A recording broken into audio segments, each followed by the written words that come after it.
오늘 우리에게 주시는 하나님의 말씀은 마태복음 1장 19절부터 25절까지 말씀입니다. 그의 남편 요셉은 의로운 사람이라 그를 드러내지 아니하고 가만히 끊고자 하여 이 일을 생각할 때 주의 사자가 현몽하여 이르되 다윗의 자손 요셉아 내 아내 마리아 데려오기를 무서워하지 말라. 그에게 잉태된 자는 성령으로 된 것이라. 아들을 낳으리니 그 이름을 예수라 하라. 이는 그가 자기 백성을 그들의 죄에서 구원할 자이심이라 하니라. 이 모든 일이 된 것은 주께서 선지자로 하신 말씀을 이루려 하심이니 이르시되 보라 처녀가 잉태하여 아들을 낳을 것이요 그의 이름은 임마누엘이라 하리라 하셨으니 이를 번역한즉 하나님이 우리와 함께 계시다 함이라. 요셉이 잠에서 깨어 일어나 주의 사자의 분부대로 행하여 그의 아내를 데려왔으나 아들을 낳기까지 동침하지 아니하더니 나음에 이름을 예수라 하니라. 아멘. 할렐루야. 십자가의 사랑과 부활의 은총 가운데서 한 주간 행복하셨습니까? 십자가와 부활의 사람으로 승리하셨습니까? 환절기 가운데 감기 걸리신 분들이 많은데 감기 조심하시고 건강을 잘 지키시기 바랍니다. 십자가와 부활의 사람은 선에 속한 사람입니다. 우리가 잘 아는 것처럼 우리는 선하지 않습니다. 그런데 구원받은 순간 선에 속한 사람이 되었습니다. 그래서 우리는 악을 멀리하고 악을 미워합니다. 내 안에 사랑이 많아서가 아니라 선에 속한 사람이기 때문에 사랑합니다. 감정으로 사랑한다면 사랑할 수 없습니다. 그러나 선에 속한 사람이기 때문에 사랑을 한다면 우리는 사랑할 수 있는 것이죠. 십자가의 사랑이 다른 사람을 정죄하지 못하게 하기 때문에 가능하면 원수까지도 사랑하려고 애를 씁니다. 선에 속한 사람은 선으로 악을 이깁니다. 내 능력으로 악을 이기는 것이 아니라 내 안에 있는 선이, 내 안에 있는 부활의 능력이 악을 이기게 합니다. 한마디로 말하면 구원받은 사람은 어떤 사람이냐? 내 속에는 십자가와 부활이 있고 내 겉에는 예수 그리스도의 옷을 입은 사람입니다. 그러니까 우리는 구원받은 순간 변화가 일어났는데 어떤 변화가 일어났습니까? 내 안에는 십자가와 부활의 정체성이 생긴 것이고 내 겉에는 예수 그리스도의 옷을 입은 것입니다. 그래서 우리에게 그리스도의 향기가 나타납니다. 내가 선해서가 아니라 내가 의로운 사람이어서가 아니라 내 속에 있는 십자가와 부활이 그리스도의 향기를 나타내게 하고 예수 그리스도의 옷이 예수 그리스도의 향기를 나타내게 하는 것입니다. 구원받은 사람들이 평생 입어야 할 유니폼이 있는데 그게 바로 예수 그리스도의 옷입니다. 언제나 예수 그리스도의 옷을 입으면서 어디에서나 십자가와 부활의 정체성을 드러내야 합니다. 하나님은 그런 사람에게 의의 면류관을 예비해 두셨습니다. 우리 모두 십자가와 부활의 사람으로 영원한 상급을 받을 수 있기를 주의 이름으로 축복합니다. 마태복음은 신약의 시작이면서 복음서의 시작입니다. 1절은 아브라함과 다윗의 후손 예수 그리스도의 계보라고 말씀합니다. 예수 그리스도의 계보라는 말씀이 새 언약의 시작을 알립니다. 믿음의 조상 아브라함은 오랫동안 옛 언약의 기준이었습니다. 아브라함의 믿음이 모든 이스라엘 백성들의 믿음의 이정표였습니다. 마태복음은 예수 그리스도께서 새 언약의 기준이 되면서 새로운 믿음의 이정표를 제시하고 있다고 말씀합니다. 아브라함과 다윗의 자손 예수 그리스도의 계보라는 말씀을 통해 구약과 신약이 연결됩니다. 아브라함은 구약을 대표하는 사람으로, 예수 그리스도는 신약을 대표하는 사람으로 소개를 하고 있습니다. 이스라엘 백성들에게 가장 익숙한 계보를 통해서 옛 언약을 매듭짓고 새 언약으로 인도합니다. 17절까지 말씀으로 이스라엘의 역사를 계보로 정리합니다. 18절부터 예수 그리스도의 나심으로 새로운 계보의 시작을 알립니다. 이제 예수 그리스도의 계보에는 새 이스라엘 사람들로 채워질 것입니다. 아브라함의 계보가 옛 이스라엘 사람들의 계보였다면 예수 그리스도의 계보는 새 이스라엘 사람들로 채워집니다. 무엇이 다를까요? 아브라함의 계보는 혈통으로 채워진 계보입니다. 사람이 중심입니다. 그런데 예수 그리스도의 계보는 사람이 중심이거나 혈통이 중심이 아니라 복음의 정체성을 가지고 있는 사람들로 채워지게 됩니다. 사람에게서 난 사람이 아니라 하나님으로부터 난 사람, 예수 그리스도로 말미암아 의롭다함을 얻은 사람들이 예수 그리스도의 계보에 들어가게 될 것입니다. 따라서 우리는 이 마태복음의 말씀을 통해서 과연 내가 예수 그리스도의 계보에 들어갈 사람인지를 분별해야 합니다. 나는 아브라함의 후손인지 아니면 예수 그리스도의 계보인지, 나는 사람의 특징을 가지고 신앙생활을 하는 사람인지 아니면 복음의 특징으로 신앙생활을 하고 있는지를 깨달아야 합니다. 그런 의미에서 예수 그리스도의 계보에 올라갈 첫 번째 사람은 의로운 사람입니다. 예수 그리스도의 계보의 첫 번째 특징이 바로 하나님의 의입니다. 19절에서 마리아의 남편 요셉을 의로운 사람이라고 소개합니다. 신약에서 가장 먼저 의로운 사람이라고 소개되는 사람이 요셉입니다.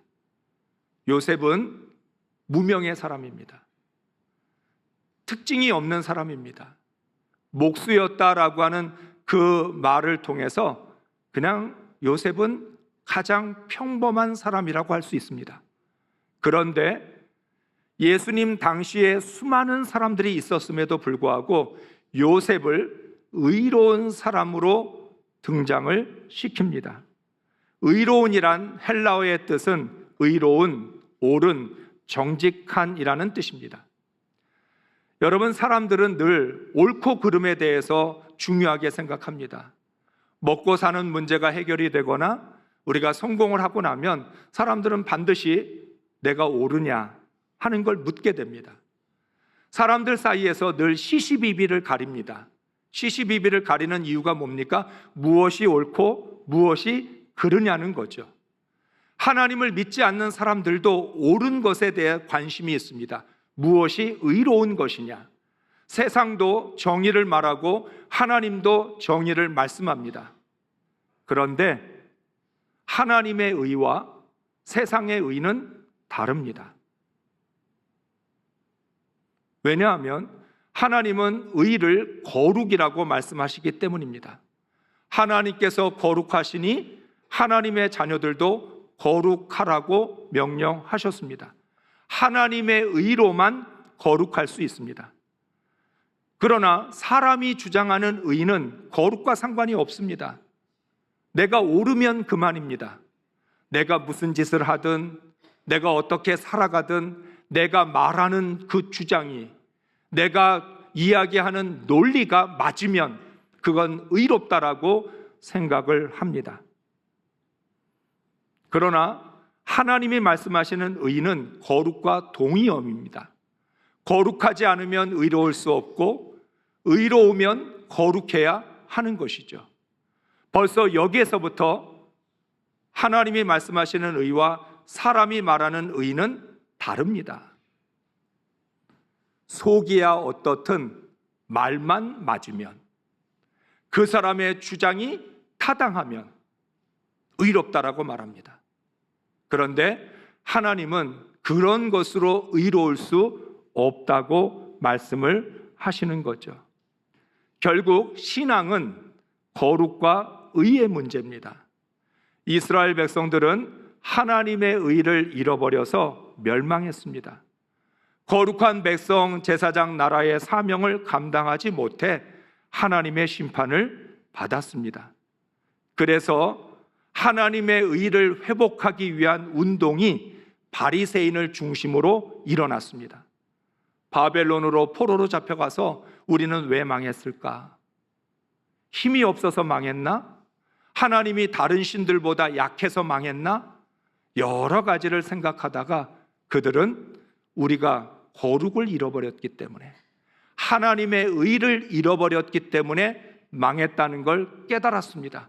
그래서 이스라엘 백성들은 하나님의 말씀을 지켜서, 율법을 지켜서 거룩을 회복하고 의를 회복해야 이스라엘이 회복될 수 있다고 믿었습니다. 바리새인들은 율법을 철저히 지킴으로 거룩한 백성이 되려고 최선을 다했습니다. 그런데 바리새인들은 철저히 율법을 지키면서 조금씩 변질되기 시작했습니다.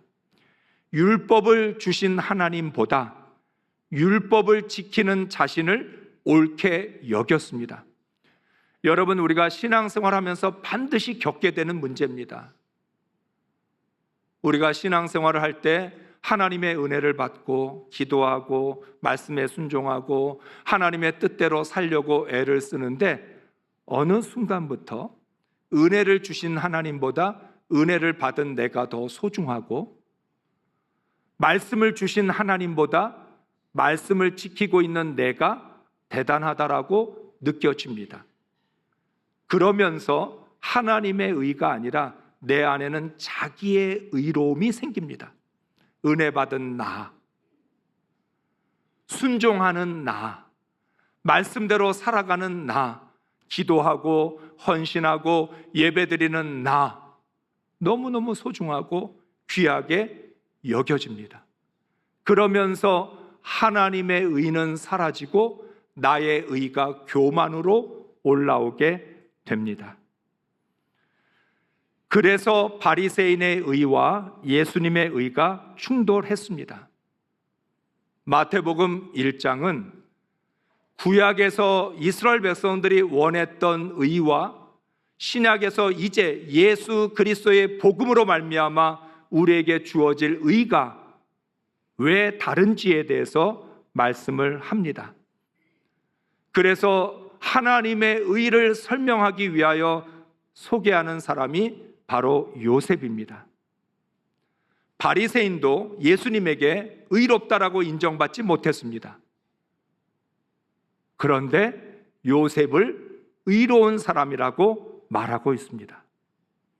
어떻게 요셉은 의로운 사람이라고 인정받을 수 있었을까요? 요셉은 자신이 겪은 인생의 아주 중요한 사건을 통해서 하나님의 의가 어떤 것인지를 우리에게 가르쳐 줍니다. 요셉은 마리아와 정혼했습니다. 이미 결혼을 약속한 사이입니다. 그런데 동거하기도 전에, 같이 살기도 전에 마리아가 임신했습니다. 자신과 정혼한 여인이 임신했다는 건 정말 충격적인 일입니다. 그 사실을 알게 된 요셉은 망연자실했을 겁니다.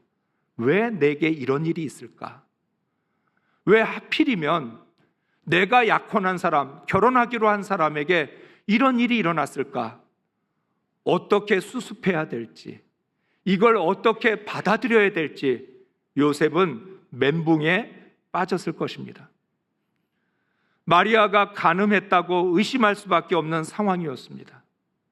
그런데 요셉은 이 일을 드러내지 않고 가만히 파혼하려고 했습니다. 여러분은 이 상황이 되면 어떻게 이 문제를 해결하시겠습니까? 어떤 방식으로 이 문제를 처리하시겠습니까? 이스라엘 백성들의 그런 분위기에 의하면 이렇게 남편이 모르는 가운데 남편과 상관없이 아이를 임신한 여인은 사람들 앞에 고발해야 합니다. 정죄해야 합니다. 그래야 내가 옳은 사람, 의로운 사람이 될 수 있기 때문입니다. 만약 요셉이 슬그머니 이 문제를 덮고 지나간다면 사람들이 요셉도 의심할 겁니다. 요셉은 무슨 죄를 지었기에 마리아의 죄를 감춰주느냐? 두 사람 다 똑같이 죄를 지은 사람이라고 그렇게 생각했을 겁니다. 대부분의 사람들은 다른 사람의 죄를 드러내서 자신의 의로움을 증명합니다. 바리새인들은 항상 자신의 의를 드러내기를 원했습니다. 어떤 방식으로? 내가 율법을 지키고 계명을 지켰기 때문에 내가 지킨 계명을 지키지 않는 사람을 정죄하는 겁니다. 나는 계명을 지켰는데 왜 너는 계명을 지키지 않느냐는 거죠. 상대방이 계명을 지키지 않았다는 사실을 들어서 내가 얼마나 의로운 사람인지를 증명하려고 합니다. 아마도 바리새인들은 자기가 지키지 못한 계명에 대해서는 말하지 않았을 것입니다. 자신이 지킨 계명이 있을 때마다 나는 이렇게 계명을 지키는데 왜 너는 계명을 안 지키느냐라고 그렇게 함으로 말미암아 자신이 의롭다라고 주장을 한 거죠. 바리새인에게는 오직 나의 의가 중요했습니다.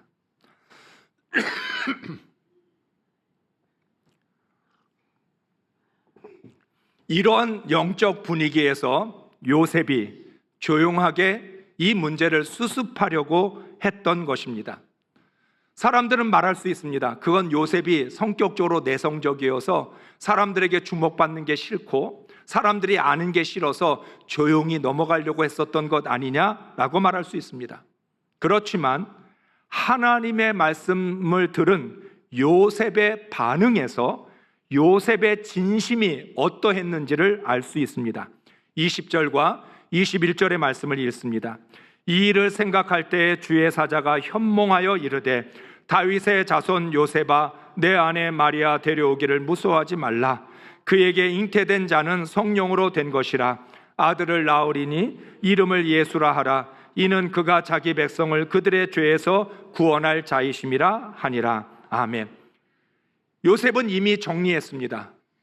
마리아와 파혼하기로. 이런 결혼은 할 수 없습니다. 그래서 요셉의 마음은 결론을 내렸습니다. 정식으로 마리아의 집에게 파혼을 통보하기로 한 것입니다. 그런데 꿈에서 하나님의 사자가 나타났습니다. 하나님의 사자도 뭐라고 이야기하냐면 요셉아 내 아내 마리아 데려오기를 무서워하지 마라. 이 일은 요셉에게는 무서운 일이에요. 자신과 약혼한 여인이 임신을 했다는 것 정말 두려운 일이에요. 데려올 수 없어요. 그러니까 하나님의 사자도 알고 있었던 거예요. 요셉아, 너에게는 두려운 일이고 무서운 일이겠지만 내 아내 데려오기를 무서워하지 말고 그렇게 하라는 것입니다. 요셉은 이 말씀도 받아들이기가 어려운데 주의 사자는 한수를 더 뜹니다. 성령으로 잉태한 것이고 그 아들은 자기 백성을 그들의 죄에서 구원할 자라는 것입니다. 여러분, 평범한 사람에게는 이런 일을 받아들일 수 없습니다. 자신과 정혼한 사람이 임신했다는 것 용납이 안 됩니다. 성령으로 잉태됐다는 것 터무니없는 전혀 논리에 상식에 맞지 않는 이야기입니다. 그런 건 들어본 적도 없고 본 적도 없습니다. 그런데 그 아이가 세상을 구원할 자라고 하는 것, 그건 역시도 요셉에게는 받아들일 수 없는 일이었지요. 너무나 엄청난 일이 요셉에게 폭풍처럼 몰아쳤습니다. 요셉은 감당할 수 없는 이 일에 대하여 결단을 해야만 했습니다. 24절, 25절의 말씀입니다. 요셉이 잠에서 깨어 일어나 주의 사자의 분부대로 행하여 그의 아내를 데려왔으나 아들을 낳기까지 동침하지 아니하더니 나음의 이름을 예수라 하니라. 아멘. 요셉은 도저히 받아들일 수도 이해할 수도 없는 일을 주의 사자의 분부대로 행합니다. 자신은 이미 정리하려고 결론까지 내렸는데 자신의 생각을 내려놓고 주의 사자의 말씀대로 행하는데 어떻게? 아침에 일어나자마자, 잠에서 깨어나자마자 즉시 순종합니다. 마태복음은 이것을 의로움이라고 말합니다. 내가 옳다고 생각하는 일이 있지만, 내가 생각하는 의가 있지만 하나님 말씀 앞에서는 내 생각, 내 옳다라고 하는 그것조차도 내려놓고 하나님의 뜻을 받아들이는 것이 의로움입니다. 내가 이해하고 받아들여서 말씀에 순종하는 게 아닙니다. 이해할 수 없고 믿을 수 없는 것이기에 순종을 합니다. 만일 이해하는 것에 순종한다면 당연한 거죠. 내가 받아들일 수 없는 일에 순종한다면 그거는 쉽습니다. 그런데 진짜 순종은 이해할 수도 없고 믿을 수도 없는 것에 순종하는 것입니다. 믿을 수도 없고 이해할 수도 없고 받아들일 수도 없는데 순종한다면 왜 순종하는 거죠? 오직 하나님 말씀이기 때문에. 다른 이유가 없어요. 이해하지도 못합니다. 동의가 안 됩니다. 받아들이지도 않습니다. 그런데 오직 하나님의 말씀이라는 이유 하나만으로, 하나님 말씀이기 때문에 주의 분부대로 순종을 하는 것, 이게 바로 의로움이라는 것이죠. 구약에는 하나님께서 의롭다라고 인정해 주신 아주 유명한 사람이 있습니다. 욥입니다. 욥은 왜 자신이 고난을 받아야 하는지에 대한 설명을 하나님께 듣고 싶었습니다. 새 친구들이 너의 고난에 대해서 이유를 여러 가지로 설명해 주는데 욥은 그건 듣기 싫었습니다. 욥은 오직 하나, 하나님으로부터 직접 내가 왜 이런 고난을 당해야 되는지 그 이유에 대해서 하나님의 말씀을 듣고 싶었습니다. 욥은 말합니다. 지금이라도 하나님이 말씀해 주시면 나는 어떤 고난도 받아들이고 견디겠다. 정말 훌륭한 신앙의 모습입니다. 욥은 하나님의 침묵을 견딜 수 없었습니다. 그러다가 욥은 깨달았습니다. 하나님으로부터 이유를 듣고 싶어하고 하나님으로부터 설명을 요구하는 것조차도 자기의 의라는 것, 교만이라는 걸 깨달았습니다. 그래서 욥은 아무 조건 없이 하나님 앞에 엎드려 회개합니다. 하나님, 제가 어리석었습니다. 하나님의 뜻을 헤아릴 수 없는 내가, 하나님의 그 모든 깊은 섭리를 이해하지 못하는 내가 감히 하나님께 설명을 요구하고 이유를 말해달라고 하는 것조차도 나의 교만이고 나의 의였다는 걸 인정하게 됩니다. 완전히 순종할 때 욥은 회복됩니다. 사랑하는 성도 여러분, 내가 이해해야 받아들일 수 있다는 것, 내가 깨달아야 순종할 수 있다는 것, 그건 역시 자기의입니다. 요셉은 하나님께서 선지자를 통해 하신 말씀을 이루려 하신다는 말씀을 듣고 전적으로 순종합니다. 그래서 아들을 낳았을 때 그 이름을 하나님이 가르쳐 주신 대로 예수라고 이름을 짓습니다. 우리가 원수를 사랑하는 데 있어 가장 큰 장애물은 무엇일까요? 그 원수를 내 가슴으로 받아들일 수 없는 거예요. 그 원수를 내 머리로 이해할 수 없는 거예요. 그래서 우리는 원수는 도저히 사랑할 수 없다. 다른 건 다 순종해도 내 가슴으로 받아들일 수 없고 내 머리로 이해가 되지 않는 원수는 사랑할 수 없다고 생각합니다. 자신이 옳다고 생각하거나 동의해야 인정할 수 있다는 건 나의 의입니다. 하나님 말씀에 순종하려면 이런 나의 의를 내려놓아야 합니다. 중요한 것은 내 생각과 감정이 아닙니다. 하나님의 말씀이 옳기 때문에 순종하는 것입니다. 하나님의 의라는 말은 무슨 뜻입니까? 언제나 하나님은 옳고 언제나 나는 옳지 않다. 언제나 하나님은 옳으시다. 내가 이해하지 못해도 받아들일 수 없어도 옳으신 분은 하나님 한 분이시다. 그러니까 내가 옳다고 주장하는 것, 내가 옳다고 생각하는 그 모든 것들을 다 내려놓고 유일하게 나의 의가 되시고 나의 옳음이 되시는 하나님의 뜻을 받아들이는 것이 의로움입니다. 이것이 십자가와 부활이 말하는 하나님의 의입니다. 십자가는 헬라인에게는 미련한 것이고 유대인에게는 저주였습니다. 그러나 그리스도인에게는 사랑입니다. 십자가라는 것, 헬라인이 바라볼 때는 세상을 구원하는 메시아가 이 땅에 와서 십자가에 죽는다, 그것처럼 미련한 일이 없습니다. 헬라인의 철학, 헬라 철학에서 보면 그들의 사상과 그들의 논리에서 바라보면 세상을 구원할 사람이 십자가에 죽는다는 것처럼 미련하고 어리석은 일은 없습니다. 유대인들이 바라볼 때는 십자가는 저주받은 것이어서 세상을 구원할 메시아는 저주받으면 안 됩니다. 그리고 어떻게 세상을 구원할 수 있겠습니까? 그러나 이해하지 못해도 십자가는 사랑이었습니다. 베드로를 비롯한 예수님의 제자들이 자기의 의를 붙들었기 때문에 십자가를 외면했습니다. 유일하게 아버지의 뜻에 복종했던 예수님만이 십자가를 졌습니다. 여러분, 율법으로는 십자가를 질 수 없습니다. 십자가는 순종으로 지는 것입니다. 이것을 예수님이 보여주셨습니다. 의로운 사람이 예수 그리스도의 계보에 올라갈 수 있습니다. 그러므로 십자가로 의롭다함을 받은 그리스도인들은 정말 조심해야 합니다. 자칫 잘못하면 하나님의 의가 아니라 나의 의로 신앙생활할 수 있습니다. 자신의 잣대로 다른 사람을 정죄함으로 자기의 의를 드러내려고 합니다. 하나님의 의가 없는 빈수레가 요란합니다.